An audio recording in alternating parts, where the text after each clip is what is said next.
my voice went. Yeah. That was it. Like, I felt legitimately fine. Like, I was still working. I had to be like to people like, I can't join a call. Like, I can type to you on Teams, but I cannot. There's no point me joining a call. But yeah, it was weird. Really weird. Anyway. But yeah, all good. Living the dream. Good. Glad to hear it. We are here for episode. Well, it says 232 on the ticker. It could be episode 183, 196, 202, 212. Basically copy and paste every other episode that has been dominated by a weekend of VAR disgrace, really. And we're going to probably look similar to that one. And I posted somewhere else that after watching the game yesterday, I felt aggrieved. And by the end of the day, after seeing some of the highlights from Wolves, Sheffield United, and then watching the full 90 minutes of Newcastle Arsenal, I just felt just not even mad, just disappointed. But yeah, we've had a day, because otherwise I would just be even more annoyed. But here we are. Craig, Robin, how are you both doing? Obviously, welcome back, Craig. And obviously, for the listeners, we are missing Adam today. He's now decided to come down with something sickness-wise when Craig has finally got better. We are fully into the winter months, fellas. Everyone's sick all the time. It really is, yeah. I think, especially over here, I think it dropped from like 25 to 0, like within a couple of days. And it's a bit of a shock to the system, a bit of an ice bath. So, yeah, but feeling better. Thank you. How are you, Robin? Good? Yeah, I'm good. I'm still slightly. I'm not yet at Josh's not angry, disappointed. I'm still full on angry, to be honest. I said in our chat yesterday, like, this is going to sound 100% like me throwing my toys out of the pram, but I genuinely stopped watching the game yesterday when Dunk's goal was disallowed. I was just fully done with the afternoon. No reflection on anything other than just thought, I can't be bothered with this. There's no point. The sad thing is like, I don't think you're the only one that's getting that way. Not often, right? But like, I feel like everyone has like a breaking point where they just think like, I'm not doing this today. I can do it next week and I'll do it last week. But there are certain days where I'm not in the mental frame of mind to have to watch something. No, 100%. It was such a good goal for one. Like, it's a ridiculous finish for one, right? And it's one of those ones we go, it's not even like, it's onside with the naked eye. Like, it's not even one we need to draw lines, even if you're drawing lines in the wrong place. You know, it's just onside. I just thought there's no doubt. I mean, I was fooled into thinking, you know, it's one of those ones in the old days where you would just like, you'd go, well, this is just not, you know, this is just totally uncontentious. No one's bothered, you know, none of the Everton players have really appealed as far as I could see for offside. It's just one of those ones we've gone, that's a good goal, right? And then it's almost like we're back to that position where they go, it's not trying to correct a clear and obvious error. It's almost like every decision is almost, can we find a reason to rule this goal out?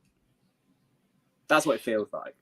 Yeah, it felt that way today. I just watched the Forest game against Villa, and with about 10 minutes to go, the Forest keeper got hurt from a challenge in the box where he went up high and came down on a couple of people, and you know how they land. It looks brutal. And he was hurt for a little bit. And VAR decided to make the most of that time to literally scour that entire phase of play to see if they could give a penalty to Villa.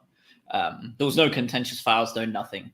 But commentary noted that they were taking a very long look due to the time allowed as to anything that may have cropped up in that penalty box. And to me, this is my big thing. It nails what you just said, right? Like they're looking for reasons to dictate a game. Like, I know we've talked about this to death from all sorts of angles, but the thing that I keep coming back to is people talk about like there should be a time limit, right? If you're trying to look for a clear and obvious error, like we can argue over what the time limit is, whether it's a minute, 2 minutes, 30 seconds, whatever it is. But realistically, by definition, a clear and obvious error shouldn't be something that takes you several minutes to spot. Because if it is, it's not a clear and obvious error, right? By definition, it can't be a clear and obvious error if it's taking you a long time to spot it. So there should be some kind of time limit in there, for one. There should be. Sorry, my son's coming to offer me some Halloween sweets. I will take one. Thank you very much. Yeah, lucky you. I'm going to take some little party rings. All I mini party rings. Yeah. He doesn't want me to have them now. You have them back. All I get is my dog pooping on the carpet. You get party rings. Have a look at that. I know. Yeah, just whilst Robin's indulging himself, I think, yeah. But if you add time limits, it removes the ability to dictate a game from a referee's perspective. So it's a catch-22 for them as well. So like, you know, it's a mess. It is a mess, right? And the problem is because I always thought the argument you always get against time limit is you say almost if you impose a time limit, you're kind of forcing them to make a decision within that time period. But at the same time, as we've seen, where you get with the right training, but with an open end with no time limit, they're still not getting the decision right. So, but the time limit initiates a default, right? So you say, right, this is the decision. If you don't have enough evidence to do it in the next 30, 45 seconds, it's clear and obvious, and there's the subjectivity. There will always be subjectivity. But like, there's always that default decision. The on-field decision has been it's a goal. It would take Dunk's example. You have 30 seconds to realize if there's a clear and obvious error. If it's not in that 30 seconds, like you said, it's not clear, right? It's then a contentious or ambiguous decision, and then you can't do anything about it. You then take that ability to dictate a game away from the referees there, and almost empower the person on the pitch in the first place, right? So you know, that referee there has made that decision. You've got 4 people on the pitch there, by the way, right? And you've got another 3 sitting in a caravan somewhere, and they're trying to change the decision. So like, just give their restriction there rather than giving them free reign to go and change all these decisions, or like you said, scour a passage of play for like minutes on end to try and find something, to try and get something out of whatever they want to achieve. So a time limit is right with the right training, right? The default will always be the on-field decision. And then in that 30 seconds, if you don't or find something, then great. You know, send him to the monitor, do whatever you want. Yeah. But at the moment, they're taking far too much time, and then it puts pressure on them as a human to then find something, to get fruits of their labor, because they've spent 2 minutes on it. There's a natural human reaction to try and find something because you've spent so long on it. You're exactly right. That's exactly it. And I think I always come back to the rugby example, and I bang on about it a lot, but with that, it all, and you're right, it hinges on basically what the referee says when they ask for assistance, right? Like they say, my on-field decision is blah, or I genuinely couldn't see, I need some help. And how they phrase it, obviously sometimes, you know, the television official gets involved without the referee saying anything because they've spotted something. But if the referee is asking for help, it very much hinges on how the referee phrases it. So my decision is, I think it's basically, they'll say, my on-field decision is a try, or can you tell me any reason why I can't award it? You know, like it floats. You're exactly right. So the referee is empowered basically to say, based on everything that I've seen, I think the decision is X. You need to basically tell me if there's anything I've missed that means I should overturn that decision. As opposed to saying, please make the decision for me. Basically, that's it. Because the referee has effectively made the decision on the field. And then what's happening again is they're almost kicking that out the window. Doesn't matter what the referee said on the field. They're then going to go and look at the whole thing to try and unpick it. And you go, that's not really what it's for. It should be, as we keep saying, and they don't seem to follow it, clear and obvious errors that the referee's made. So it should be, the referee goes, right, I think that's a goal. I couldn't see any reason why. The linesmen have not said anything to think it's offside. Basically, have a quick look and see if there's anything obvious I've missed. That is not drawing lines on a screen to work out if someone is, an armpit hair offside. I mean, that's by very definition of the term VAR, right? Video assistant, not video. Yeah, it's not video ref. All knowing referee. Feel like I'm one of those in those 90s high school movies where I have to freeze frame and be like, yep, that's me. This is how we got into this situation. So let's rewind to the start of this week, because we actually have some fun stuff to talk about before we get back to the Everton game. I expected it to start this way, by the way, but I did want to go back to the actual good stuff. So there's actually a lot of talking points this week for a week that's not a transfer window week, which is a bit weird. Evan Ferguson last week equaled Rooney's record, 10 Premier League goals for 2023 with the goal against Fulham last weekend. I think you'll probably agree with me that he's been a bit quiet this year. very quiet, really, in and out with injuries. But when you then look at that, it kind of makes you think like, well, how good is he when he's off it and is still equaling Wayne Rooney's record? Regardless of that, it's an exciting time, right, to have a player like Evan Ferguson in your squad. And it's not one of those ones where you've plucked him away from, Barcelona B or someone like that, where like you're thinking, oh, okay, like we've signed someone who was already good. Like we literally plucked him from like the random area in Ireland, didn't we? And I know he was already pretty good there, but like there are a lot of people who are pretty good in the League of Ireland. He made his first team debut at age like 14 or something. He played against Chelsea as like a 14-year-old in like a preseason friendly, I think, something like that. But you're right, this is a genuine striking talent. I mean, we've had the false dawns of Aaron Connolly, haven't we? Because traditionally, before Aaron Connolly, it was like the Albion can basically produce centre halves. We can churn out pretty good centre backs like they're going out of fashion. But it was always the thing is, okay, we need to produce a forward. And Aaron Connolly was kind of, right, okay, we've produced a forward who can arguably do a job in the Premier League or can score goals in the Premier League. But now we've produced a legitimate, out and out world-class talent. I mean, I was looking today, he's on the shortlist. He's going to be there. He's going to be on the shortlist for next year's effectively, the Ballon d'Or equivalent for under 21s, whatever they call it these days. Keeps changing its name for sponsorship, I think, but whatever they call it these days, effectively that. So they were like, he's going to be in the top 10 for that. He won't win it. Like, I think Gavi's going to win it pretty comfortably, but he's going to be in the top 10 for that, which is wild. I mean, yeah, you just look at the people you're comparing him to, right? And you're going, like, this is weird, first and foremost, and a bit surreal. Yeah, and it feels very Football Manager-esque for those that are indulging in that at the moment. But yeah, 10 goals in a season. What is he, 19 years old, right? Not even. I think, like you said, just if this is him off, then, when he does hit a purple patch or when he does hit a consistent run of games where he is firing on all cylinders, then, the sky's the limit for him. So it's more of a case of when that happens, how do we detract any interest from him whatsoever? Because, everyone's already looking. So it's more of a case of, okay, we'll see. I think there's obviously been some illness or something wrong with him sort of this season already. So like, let's just get over that and give him some time. Kind of happy no one's jumping on him just yet. Like I know that would be hard with like 4 goals or whatever, but he was so good towards the end of last season. And Gary Lineker has already. I mean, well, Gary Lineker in what match of the day was it? Like 2. I think it was after the Newcastle game.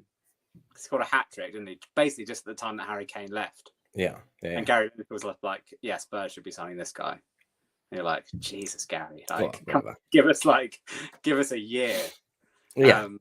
But I think to an extent, he's not an unknown quantity anymore, is he? I mean, like he came onto the scene out of, obviously people at the Albion were aware, we've got this talent, but as far as the rest of the Premier League's concerned, this guy basically comes out of a lab somewhere and starts banging goals in the Premier League from nowhere. So to an extent, I think he's probably suffering from, there's a higher level of expectation on him because we've seen how good he is. I mean, that's a victim of his own success because we've gone, okay, when he first broke in, it's like, okay, let's give him some games. Let's see how he is. Let's kind of, slowly blood him into the team. And he was like, no, I don't need that. Like, I'm basically ready to dominate Premier League centre-backs and score lots of goals right now. Thanks very much.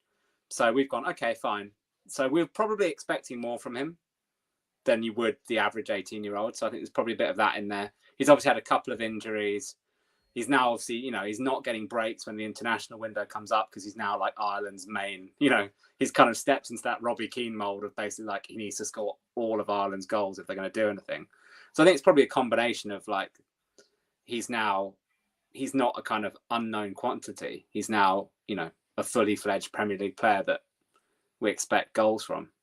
I think he's also suffering from the same thing Premier League teams do and many other players, right? Like the classic second season syndrome, or for the US guys, like the sophomore slump, right? Like this is not unusual territory. And I think he's probably quite blessed that he's got Pedro and Fati to play around with him, where he doesn't have that pressure on his shoulders like Murray did before him, Mope did before him, where it was literally like no one else is going to score, so you've got to. I think that definitely helps a great deal. But yeah, it's exciting. Obviously, locked down to a long-term contract. They're going to have to be spending a lot. It's going to look like pocket change, Moises Caicedo's deal, isn't it? If he sticks around for another year or two and keeps banging them in.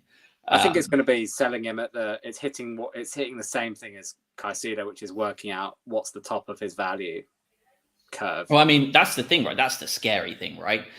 You think back now and think, imagine Harry Kane was as good at 22 as he is at 29, right? Which is the trajectory Evan Ferguson is frankly on, especially in play style, right? He's so similar to Harry Kane in the way that he loves dropping back. He's not super quick. He's not anything really, but like he's just good at everything.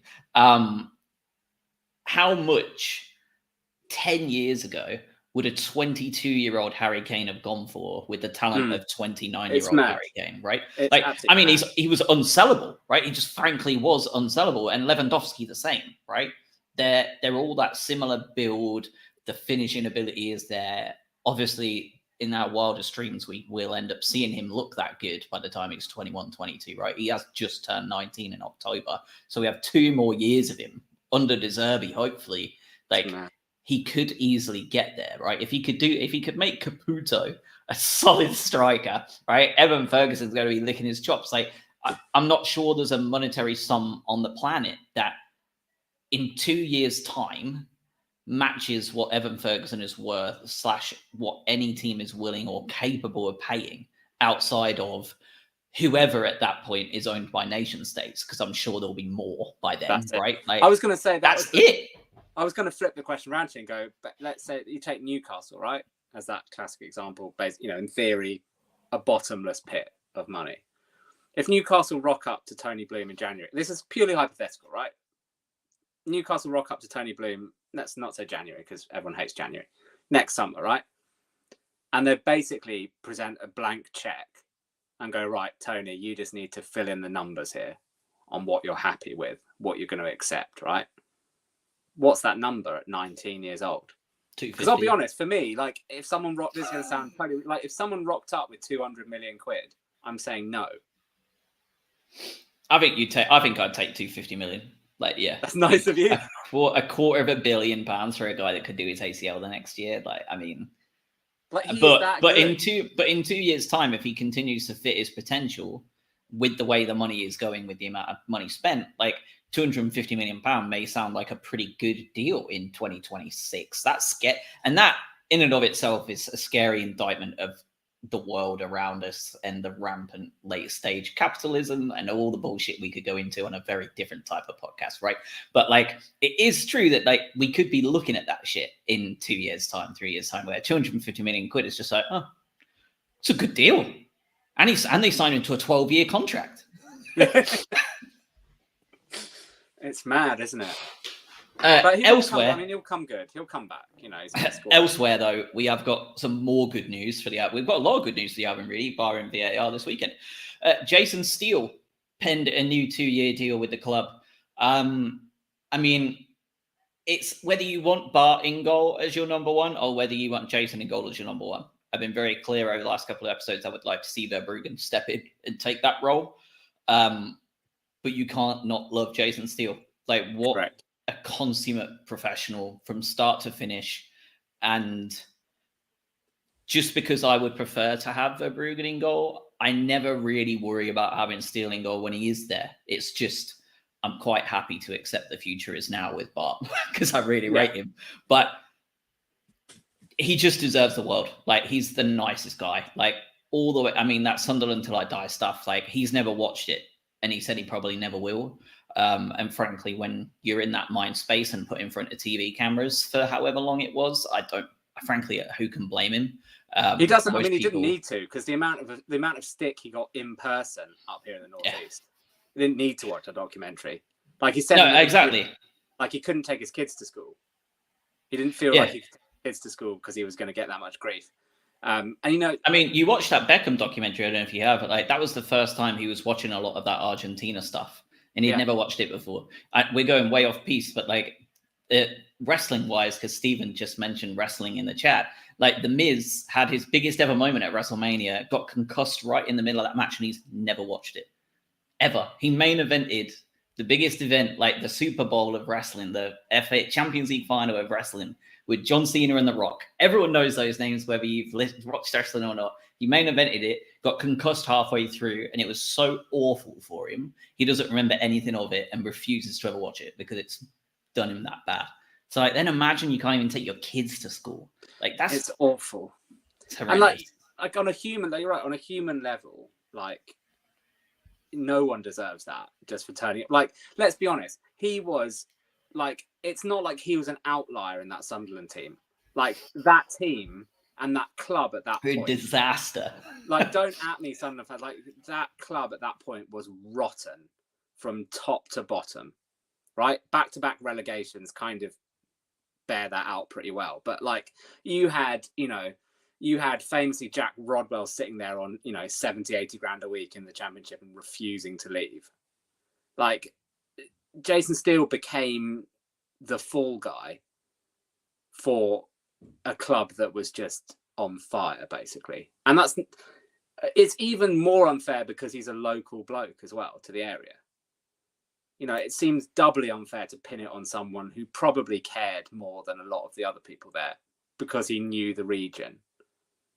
Like, obviously, he played for Middlesbrough before, there's a bit of that rivalry, but ultimately he's someone who's born and bred in the Northeast, knows what a big club Sunderland are, knows what their fan base is like, and knows how much football means in that city. So for him to be the guy that it was kind of pinned on just seemed doubly unfair. So yeah, like you say, Josh, I mean, you just wish the bloke the best. I mean, like you said in that interview with Glenn on Football Focus yesterday, which I think is what you're referring to before, when he got the offer to come to Brighton, it's like he just said yes. He didn't even find out what he was going to be paid, what the length of contract was, any of the ins and outs of it. Just said yes to travel, the length of the country. But I mean, I used to see him on the school run every day until about a year ago. He only moved down to Brighton last summer.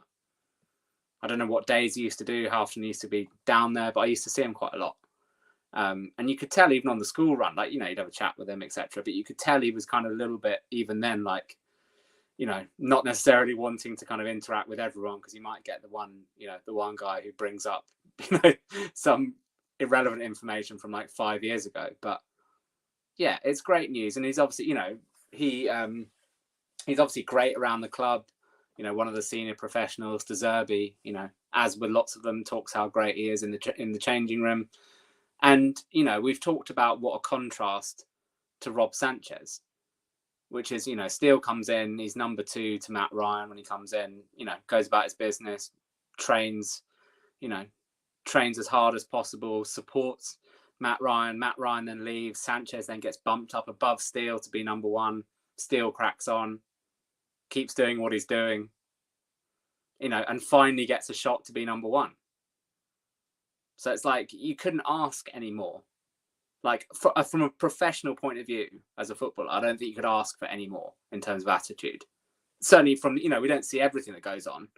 But, from what we can see, what we're allowed to see, I don't see what more you'd want.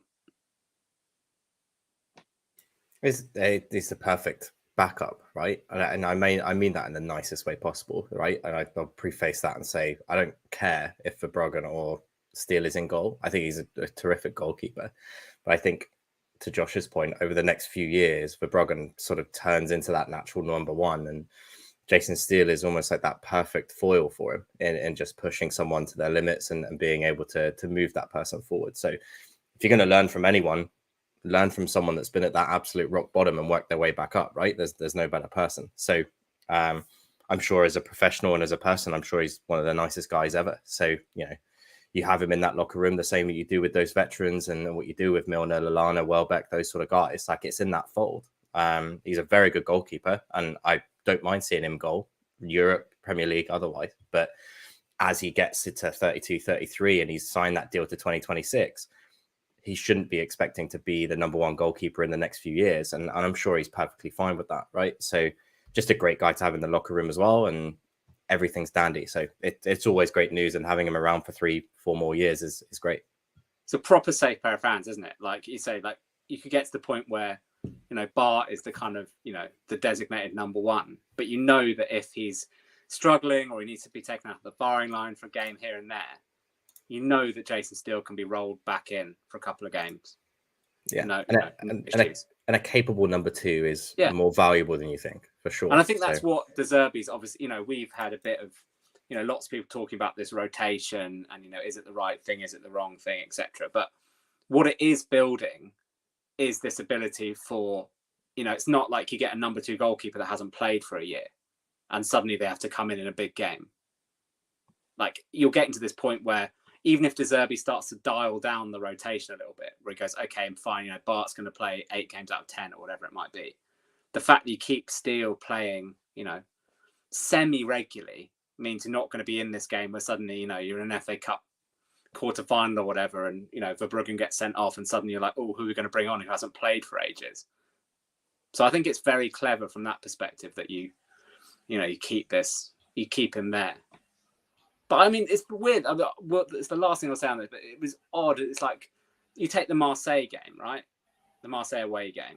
Like that is, to this point, probably the most hostile atmosphere that the vast majority of our squad will have played in. You've got potentially Milner might have played, you know. Milner and Lallana, right? Like in those Champions League nights, I'm sure have been some brutal ones. But like, other than that, you've got like, if anyone, you know, I still get like, obviously I'm in kind of WhatsApp groups with like friends up in the Northeast, and they still basically, Jason Steele is still for them, particularly Sunderland fans, like this kind of figure of, you know, derision.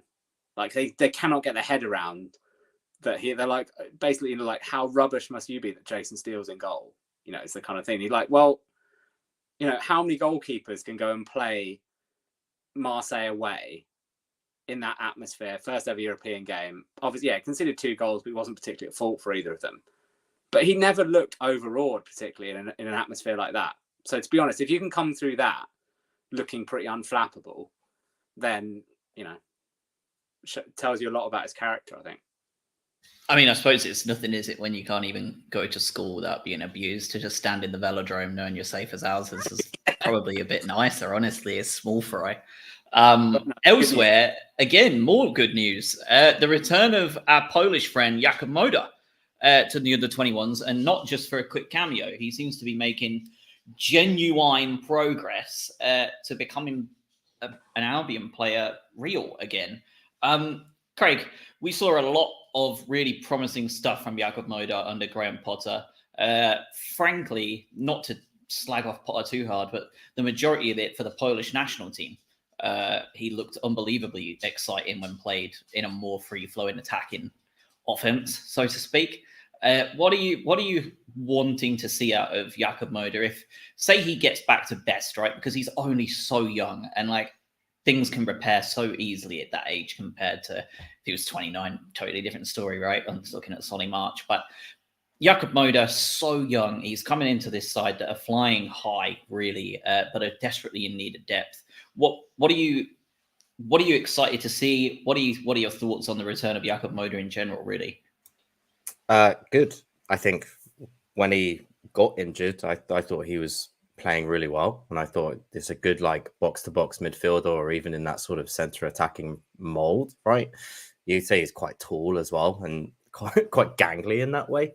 So I don't know. I don't know where he fits right now. He's been out for a long time, so like there's time to figure that out as to where he can probably help.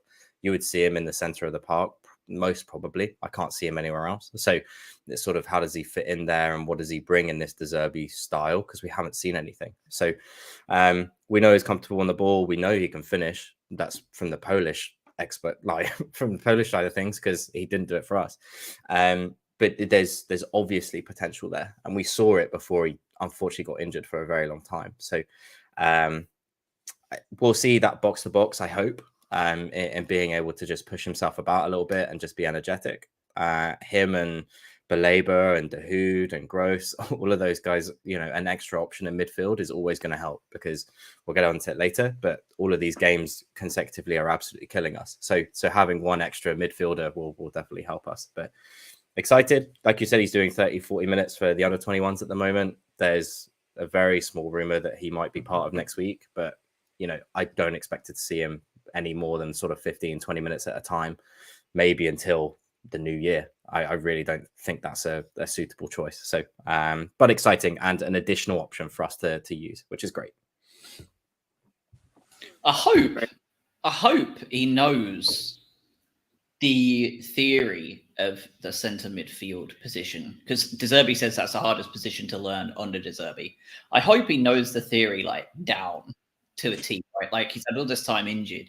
You'd assume he's probably spent time with De Zerbi and their midfielders, right? Like that part of the process should be relatively small if he just needs to translate it onto the pitch. So I think the new year would be like really reasonable to assume he'll come back like in full flow. He doesn't have 3 months worth of learning how to play De Zerbi's system that he needs. He's done all that. It's like the theory test and the practical, right? Like he's theory and like knows it like the back of his hand, you would hope. So there's probably a really solid pathway back into the team. Well, Baleva's going to be gone for the African Nations Cup, isn't he? Yes, Mitoma as well for the Asian. You'd have thought that, you know, that's an obvious kind of target, is to have an extra body. That kind of cancels out Baleba going. I'd echo everything Craig says. The only other thing that you'd add is that, you know, from a development point of view, does him coming back allow one of Hinchelwood or Buonanotte to go out and get some loan game somewhere? Ultimately, well, I mean, and Cesar's due back in the new year too, right? Yeah, so you could see Buonanotte and Hinchelwood potentially going out in January, because they both need games, you know, which is going to help us, you know, down the line. So that's the other added benefit of it. I'm still very worried about easing him in for a very long time. Like we've seen these sort of ACL injuries before, and attempting to potentially rush someone back before they're ready. Mentally, you can be ready and you could know everything about the system and be able to do it. But there is that susceptibility of just messing it all up again, right? Like you get that small tweak and all of a sudden you're doing it again.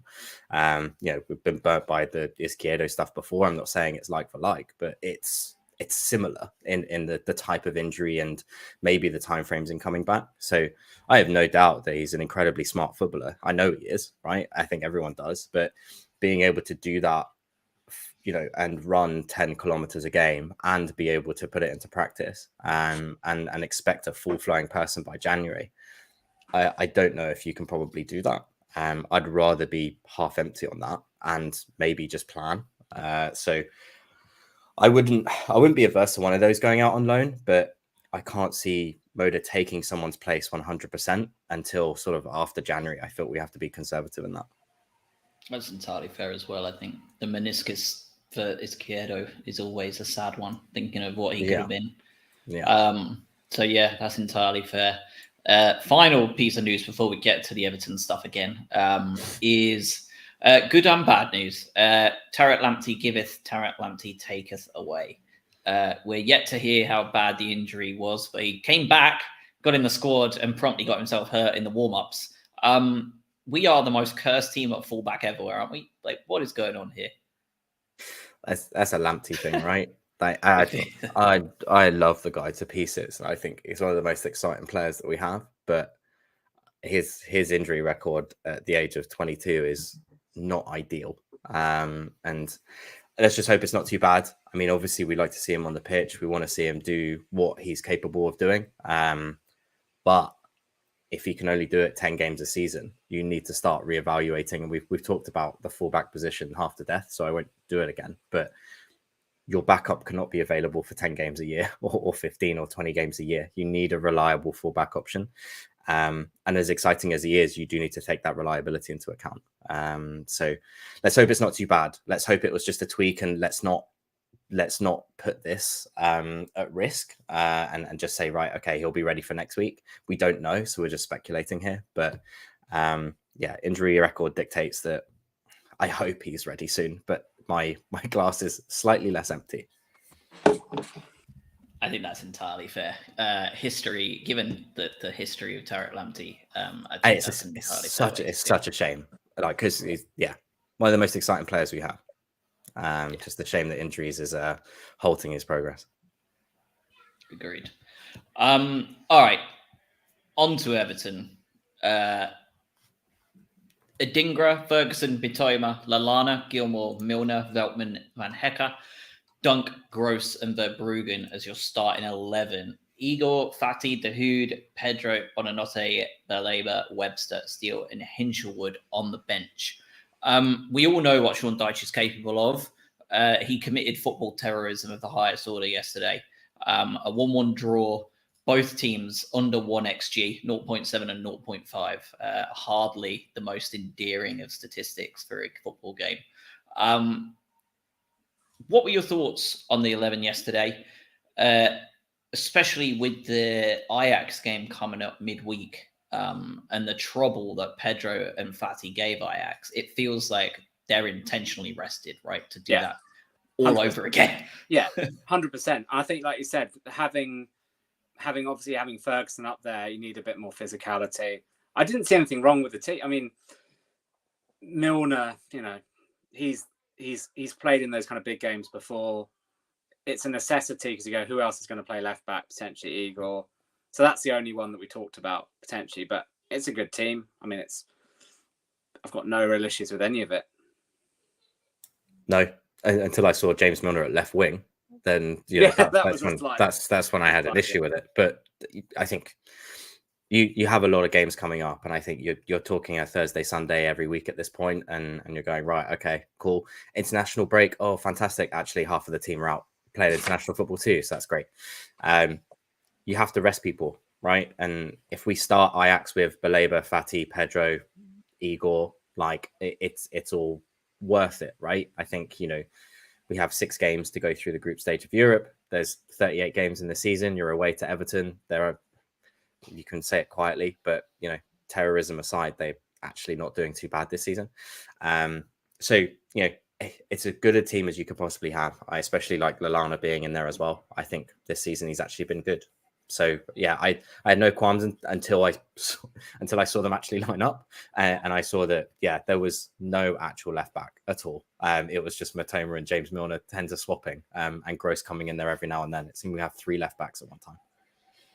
Yeah, it was a bit of a relief, wasn't it? That not only did we not have one, it was quite nice that Harrison provided absolutely zero threat down that down that right hand side. Like, I think we were very lucky that.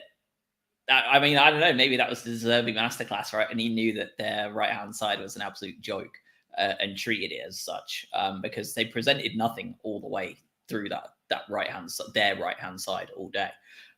All the danger, whenever there were a few pieces of counter-attacking or problematic stuff, it either came from set pieces or from their left, which, we'll talk about in a little bit as to the Veltman, McNeil, Calvert-Lewin brutal battle that went on for a little bit there.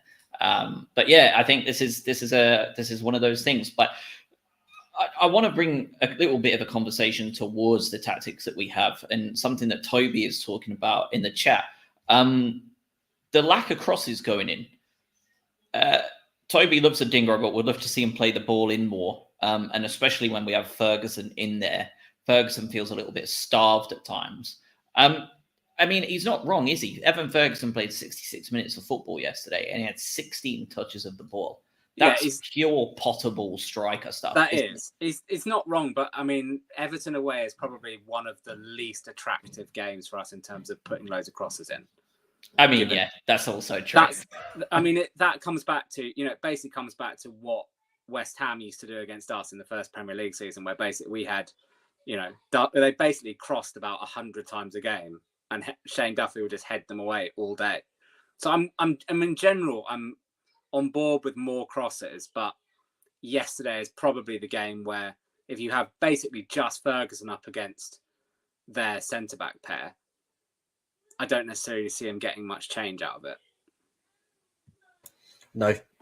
And it's what you get with Sean Dyche, right? And I think this is more of a case of, okay, how are we going to break them down? Again, it's one of those low block conversations that I'm sure people are very bored of, but it's like, how do we counteract someone that is actively wanting us to have the ball, right? So you're talking 80% possession across the 94 minutes or so, which is wild, by the way.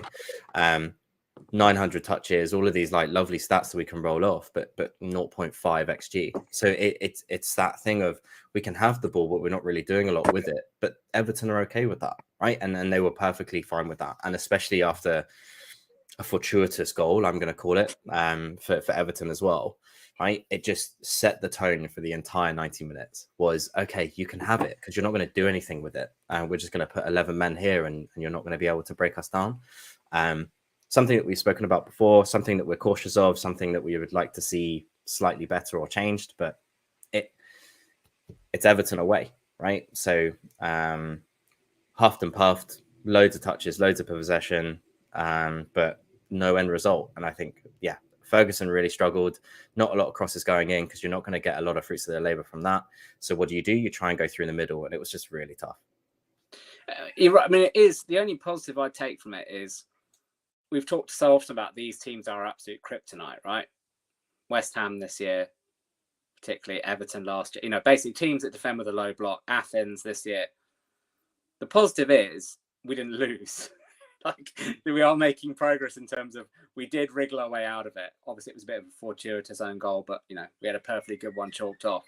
So when you take into account that we struggle against those kind of teams when we're at the top of our game, we particularly struggle against them, as De Zerbi said, where, you know, we're not in a particularly good moment for the last couple of months.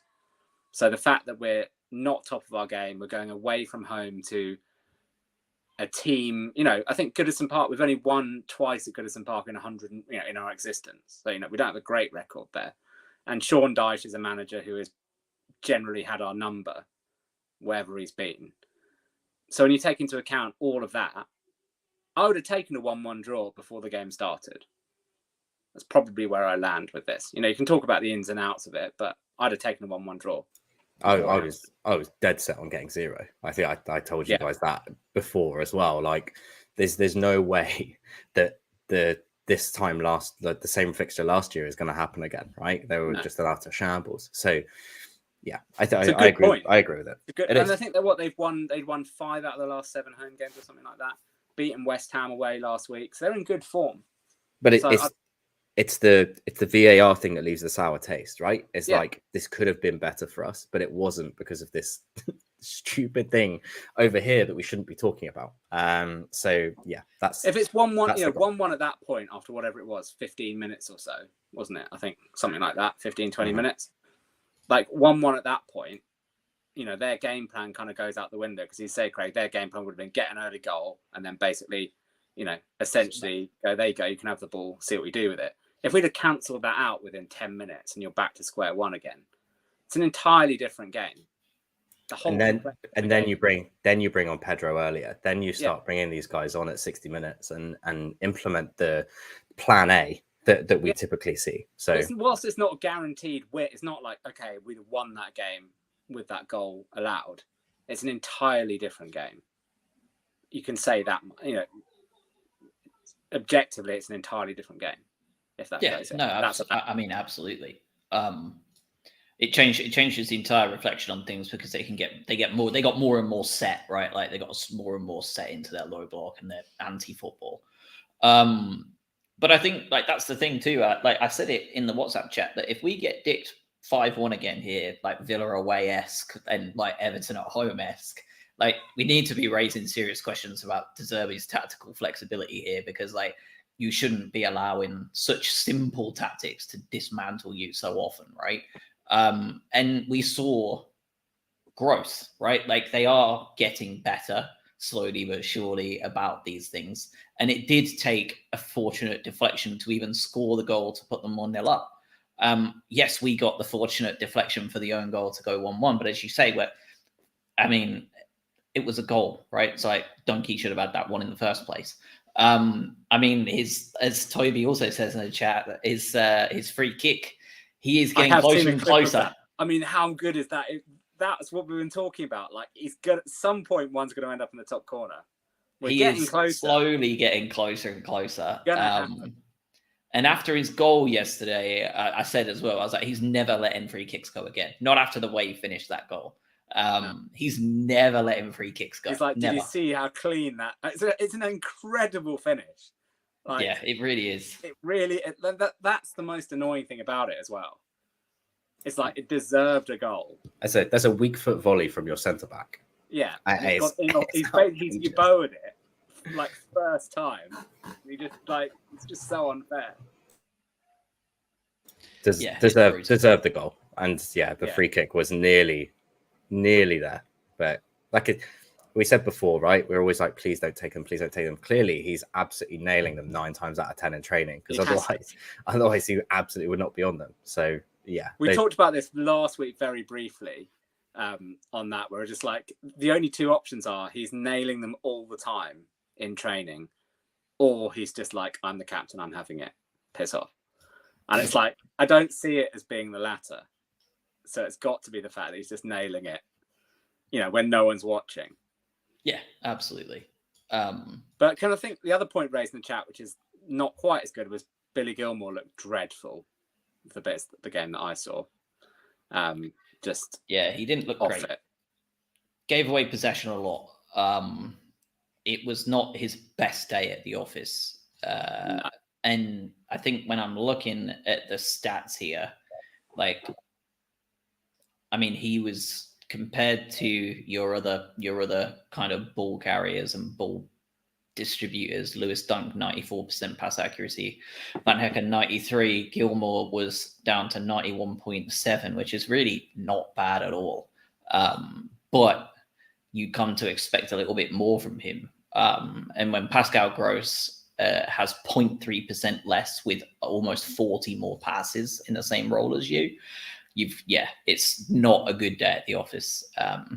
By Albion standards. Now, don't get me wrong. There's a lot of things that kill for a centre midfielder that could be that consistent with their distribution around the park. But for us, especially against a team like that, we just demand a little bit more, because a few of them were essentially triggering counter attacks for them, which we've seen time and time again is a bit of a kryptonite for us. Yeah. For the rest of that first half, it was very much attack versus the defence. And for the rest of the game, really, until we actually got the goal, it was very much a kind of, it sounds bad saying it because it's making us sound better than we are, but it felt like watching Manchester City play these low block teams, like the level in which we dominated that ball. The only difference is, of course, is Manchester City have that final ball from about 4 world-class players, and we simply don't. And most teams on the planet don't. So I'm not too concerned about that part. But it felt like watching a even more dominant version of Potterball, because it really did become a training session for both teams. And once the goal went in, most frustratingly, all of a sudden, after all this time of wasting and just being absolute terrorists, all of a sudden, they wanted to win the game. They fully came out guns blazing for the last 4 or 5 minutes after the goal, once we regained possession, and then we started pushing, but they were a little bit open. But it was crazy, wasn't it? What are we doing? Just do that from the start. Just why did you do that? Don't just play anti-football. I just cannot stand Sean Dyche, and just that level of, there's no point. I think it's Pascal Gross's quote after the game is basically effectively one team here came to play football, which is very unusual for someone like Pascal Gross to say something like that too. That's how bad it must be. It's without getting kind of overly kind of snobbish and patronizing about it. It's just I couldn't go if that was my team. I couldn't bear them playing like that at home every week. That's how I felt after watching the Fulham fallout last week, right? Of how they were treating the 1-1 draw like a win, and they basically, majority of fans online said that's how we play every week. It's amazing. I'm sat there I couldn't do it. Is it amazing? Yeah, it's the same it's sport. Funny to shithouse one every now and again. Don't get me wrong. that Mopé game against Arsenal, right? Like everyone will love that game. Like it lives long in the memory, like pure shithousery from start to finish. But like for the most part, like you don't want to watch that every single week, like unless you're not at home as well. I mean, you're at home, you're in good form, right? You don't want to see that at home against, to be honest, a team that you beat 5-1 the last time you played them, and a team that traditionally struggle. Like they didn't, if they'd have played like an attacking style with Cal, like if they'd have played a more positive game, like they know that they can do that. Like they didn't really shithouse us in that 5-1. Like they were just really clinical in attack. Like they don't need to play like that. So it seems even more bizarre that that's their choice was to basically like do nothing. When actually, whenever they got that ball for the 5-1, they went for it every time. Yeah, so it's basically the same team. It's the same personnel effectively against the same personnel, but this time you have the advantage of being at home as well. So it seemed like a really bizarre. It seemed like a really bizarre decision because it's like you're clearly good enough to actually beat us when you play football properly. So I just kick it in the bin. I hope they go down. Before you're a disgrace, and I hope you're relegated. We're getting to the Arsenal fan TV levels. Before we move on to the more good performances, for 2023-2024, Together BHA is sponsored by Green King Sport, where football is more than a game. Green King Sports venues are showing every televised Brighton fixture over the course of the season. So instead of turning to the internet for a dodgy stream, get your mates together and get down to your local Green King pub and get closer to the action. This season, Green King have launched the Green King Sports Instagram page, which is the home for fan content there. Deals, competitions throughout the season as well. They've already given away Champions League final tickets and signed shirts. So you really don't want to miss out. Especially given that those Ajax tickets were like gold dust. If we make past the group stage, those tickets are going to get harder to get, and you can bet your bottom dollar there will be competition tickets around. So follow them, drop them a follow on Instagram. You won't just be the first to know all about this. You'll be helping out us as well. Together BHA on Instagram as well. We are hoping to grow our following over there as well, just in case, as I say every week, Elon Musk decides to turn the off switch on, switch off, to just destroy whatever Frankenstein Twitter X is these days, if he has someone say something mean to him. So give them a follow, give us a follow. And let's talk about some good stuff from the day. And we'll start with Kaoru Mitoma, because poor Ashley Young, at 37 years young, has to go up at right back, 38 years old, has to play 89 minutes against Kaoru Mitoma. And I've seen a couple of people say online they thought Ashley Young did quite well against him. And I don't know what game they were watching, because I've never seen a more terrorized man ever. He didn't win a single individual battle. He was like the exact opposite of Wan-Bissaka. In that one-on-one duel. I've never seen another right back so rinsed so constantly by Mitoma. It was a little bit like watching the Milner Doku battle 2 weeks ago. It was that bad. And of course, it's him that steps up with the moment of magic / a little bit of luck that gets us the goal. And how happy did he look when he got that looping goal into the top corner as well? I thought he was excellent, and always, as always, looks the most likely to make something happen. Continues to be, doesn't he? And I think he's so important to this team and what it does, and his consistency, and an element of just, he's someone that doesn't get rotated, right? You have your players that you're seeing on a Thursday, Sunday. He's very rarely rotated, and that shows how important he is to this team and how we play. Like you said, he's the ability to make something happen when it's not really going your way against an Everton side that just simply doesn't fancy it or doesn't want to engage. Sorry, they obviously fancy it, but they didn't want to really engage with what we wanted them to do. You just need something to happen out of nowhere, and he's the most probable to make that happen. So I'm worried about just running this poor guy into the ground, but he's so good that you can't drop him. Like who do you drop him for that can do an adequate job or an adequate replacement job? So continues to be amazing. signs a new contract as well. He's with us for 4 more years. That means we're getting a hell of a payout if he does go. But I would love to just see him continue to terrorize these poor right backs because it's so fun to watch. Yeah, it's nasty. I just saw Ashley Young, 3 tackles, 3 failed tackles. so poor lad. He didn't make a successful tackle all 90 minutes. No, it looked it too. Another player that once again looks like one of our best players. João Pedro comes on at halftime, and once again just adds this extra dimension to the entire final third. And I thought he was excellent again yesterday.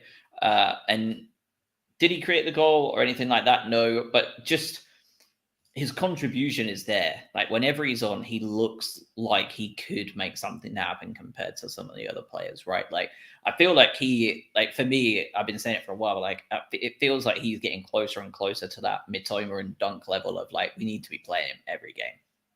Like he's just that good. Yeah, he does. I think his ability to create space is probably the most important thing, right? Like if you're playing behind Ferguson or if you're doing that sort of top role, he can hold it up, but he'd much prefer just to nutmeg someone and run it into space and give people a chance to get up to the pitch and help him out. That's valuable, right? And again, he has this, I guess, this Brazilian flair, I guess, like being able to make something happen when it probably shouldn't. And you know, we've only seen 10, 11 games of him so far, right? He's still bedding in. He's still getting used to everything. He's obviously an amazing player.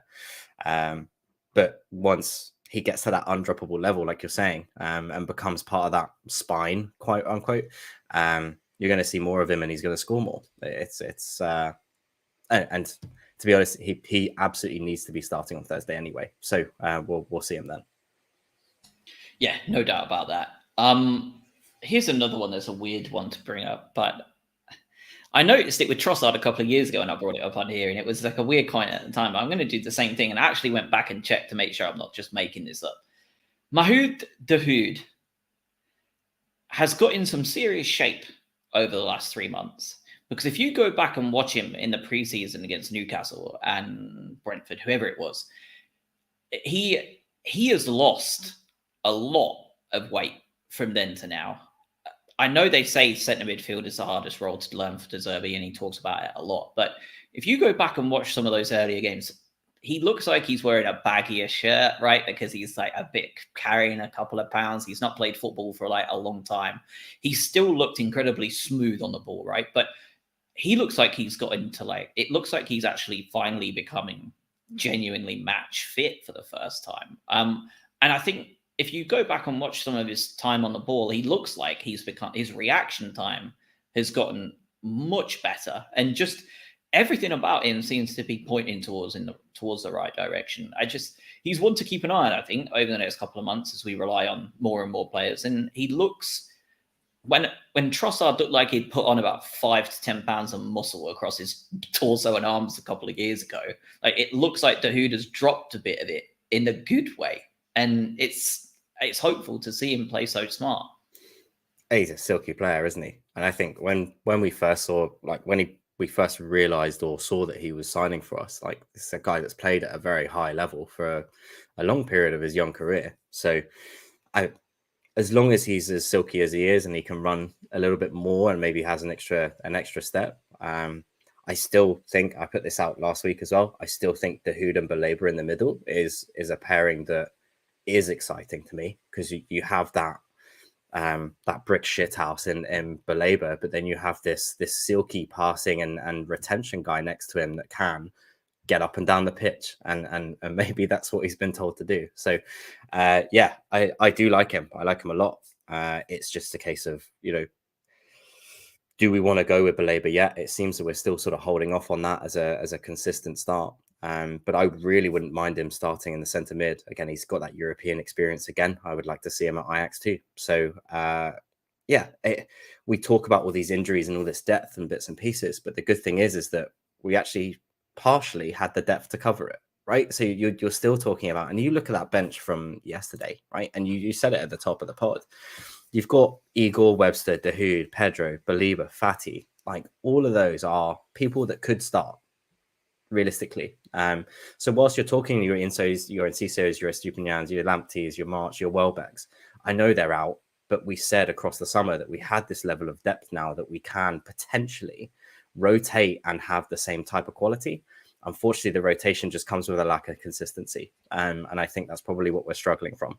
We're adequate in the replacements, but I just don't think we're rotating too much, right? And that's what I personally think the issue is.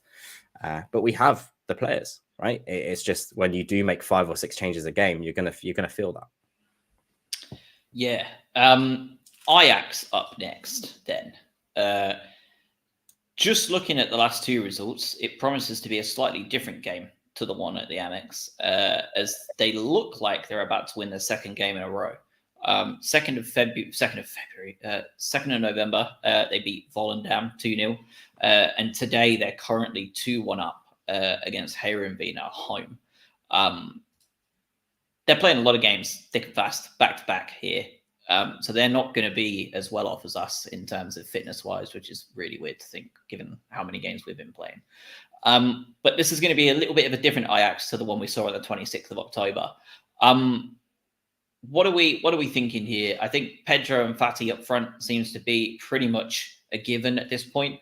I think there's a very good chance Dahoud and Baleba might be the start that you see in that midfield.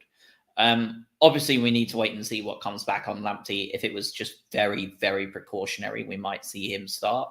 Or we might see the 3 at the back that I quite enjoyed watching against Fulham as well. What are we hoping here? I would like to see Igor as well, for sure. He's impressed me every time he's played. So what are your thoughts? And also, crucially, Steele or Verbruggen? What are we doing this time? Back to Steele? I think so. I think I'll go back to Steele. I think you're right. I think, it's got to be Fati and Pedro. It's difficult whether he makes so many changes again. I don't know.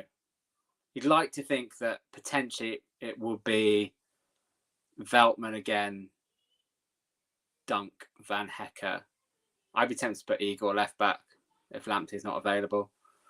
But yeah, it'd be interesting to see what it's a very, again, it's another sort of slightly unknown quantity because it's not going to be, you'd have thought, the same level of hostility that Marseille was at, because that's just a bit of a kind of a one-off, particularly in terms of Ajax recent, performance. I don't know. Be interesting. These second level games are going to be a lot.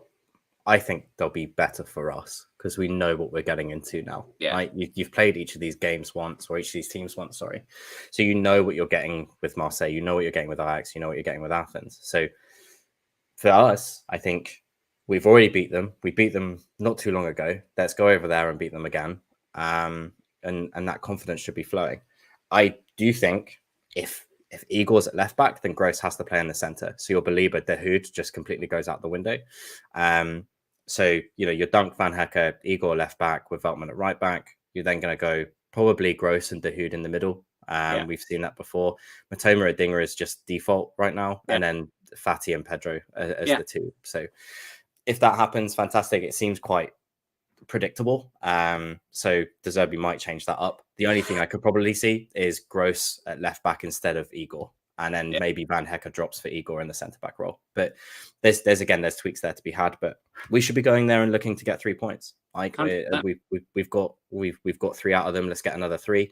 Then you're in very good contention for at least second or even first in that group. So optimistic, sure. But like Josh said, this is an Ajax team that's kind of turning it around now against this. Well, after this caretaker manager. So 2 games in a row isn't to be sniffed at. The good thing for us is that unusually we're not in the direct firing line of the new manager bounce. Like they've had a couple of games, so it's not like when normally they roll out. Normally it's a new manager. Literally we're on the end of the new manager bounce. So that's one positive. Logistically, going there, the good news is we don't have to get buses like we did in Marseille. We're free like human beings to get the metro to the ground, which is quite civilized. So that's a bit of a plus. That's a bit of a plus point. But it should be good. Like big following going over. Lots of people going over without tickets. So it should be good. Should be a good I'm one. sure Barber absolutely isn't pulling what's left of his hair out at the idea of lots of Albion fans without tickets in Amsterdam. No, I know. And I haven't seen anything about a kind of publicised kind of fan zone or anything, so it's going to be a bit of a free-for-all, I think. Seems like there's a lot going on in the city, so anyone going over there worried about or wanting to find any kind of officially backed thing, it doesn't look like there is anything yet. So just enjoy the city, guys. Like, Amsterdam is a special place. Just go and have fun. Beautiful place. Yeah, lovely place. But yeah, it looks like kind of most ticket collection and all of that kind of stuff, everything's fairly central. So yeah, shouldn't be too far away from anything. I nearly publicised the location there, which is what the email told you not to do. I managed to catch myself. So. All right. Well, before Robin gives away like MI5 level information, we're going to wrap here. So we will be back next week. Obviously, Ajax away on Thursday, followed by Sheffield United at home on Sunday. So 2 games we should be absolutely expecting to win, despite the absolute scam win that Sheffield United got this weekend. We'll be back to cover them both, and going into the international break with 2 wins and on the bounce would be pretty nice. Absolutely. Yeah, Great it stuff. would. All right, fellas. Enjoy your week, and we'll see you guys Thursday. Cheers guys. Bye-bye.